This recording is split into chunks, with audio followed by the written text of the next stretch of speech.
GA to finish on. I know you were in Killarney. The Skorts controversy blew up in a big way over the weekend because the players for Dublin and Kilkenny in a Leinster semi-final said we're kind of sick of this, so they turned up in shorts. And then there's the very awkward conversation with the referee who says, yeah, this game can't go ahead if you wear shorts. And so they both had to march back down the tunnel, put on Skorts, and the game went ahead. So, you know,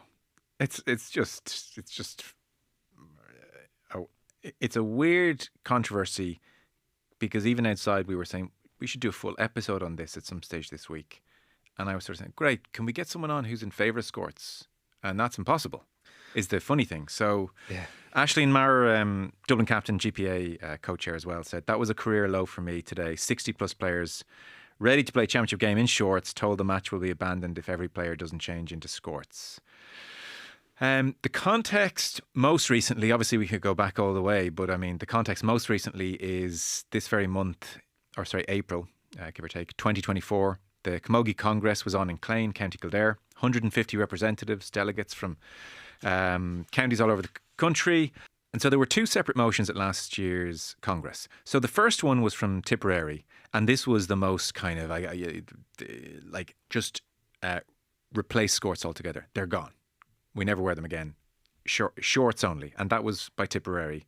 And so 64% of delegates voted against that. So then Great Britain proposed a more conciliatory motion, which was, let's just get whatever they want. Allow both. If you want to wear shorts, you wear shorts. If you want to wear a skort, wear a skort. If you're a traditionalist, that's fine. So that was a more conciliatory motion. 55% voted against that. And again, they need 2/3 majority here. And yet the thing I can't understand is that in every survey I can see of the players, 80% are against Skorts. Somewhere between high 70s, mid 80%, are, whatever survey you're talking about, are against. So what's happening from the delegates, players to delegates, is really, really hard to see here. Like even that Tipperary motion, which was the more aggressive one, which was like bin Skorts altogether, wear shorts, all 39 clubs in Tipperary unanimously supported the motion. So basically, in Tipperary, to put forward this motion, every single club said, yes, we want that motion going forward. So it's 100%.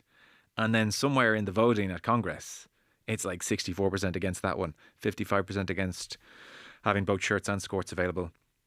Alan Kelly, who's the chairperson of the Oireachtas Committee on Sport, is now inviting Camogie Association representative to the committee. We need to sort this out once and for all, he said. The Taoiseach is talking about it. This is archaic.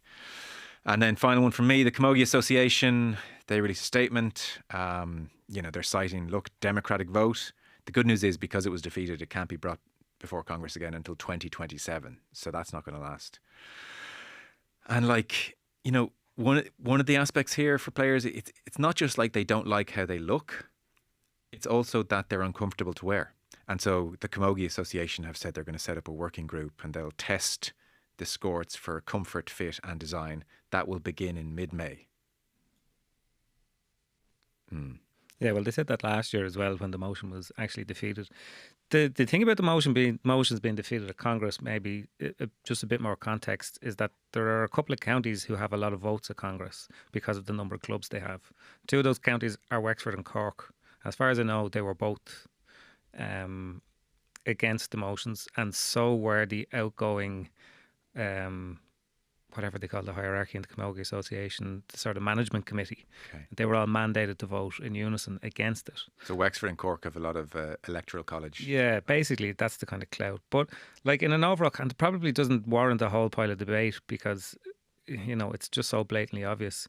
But like from the Camogie Association's point of view, and they've had a few very, very, very bad own goals over the last couple of years in terms of not listening to players and not taking players' needs into account when they should have done. One was a very ill-fated and ultimately abandoned All-Stars tour a couple of years ago, which they had timed for the week before the start of the Munster Championship, despite the fact that Cork were All-Ireland champions at the time and had the lion's share of the players. This was felt like it was going to be almost like a Camogie Association tour rather than an All-Stars tour for the players. But in this situation, we all know what's going to happen eventually. It's not as if the groundswell of opinion amongst the athletes will suddenly turn back on its head and go, actually, we're going to love wearing skirts. This is what we're going to do. So why dig your heels in now? Why delay what is clearly progress. And the other thing is, from an optics point of view, administrators telling players that what they want to do is wrong is a bad look in any sport, anywhere. All those people who vote at county board level, people who serve at county board level, who do a big job and don't get any thanks for whatsoever, them telling players, dictating to them what they should and shouldn't wear is such a horrible look. If you zoom out and just look at it from that point of view, this is so backward, it's untrue. And to have that situation where players had to go off the pitch, and I have sympathy for the referee in this case as well, because all the referee could do was enforce the rule, and the rule is that the players cannot wear skirts. But the fact that that rule even exists in the first place, we're in this is kind of end of day stuff. Yeah. This rule is going to go soon, and the people who drag it out for as long as possible, I don't think will be particularly well judged. Hard to get them to go on the record as to why they're so taken. That's another problem, and it's been a problem with any of the camogie association Can't get them on. Decisions that they've made that might have been newsworthy or controversy ridden over the last few years. There's nobody standing up to kind of stand over this.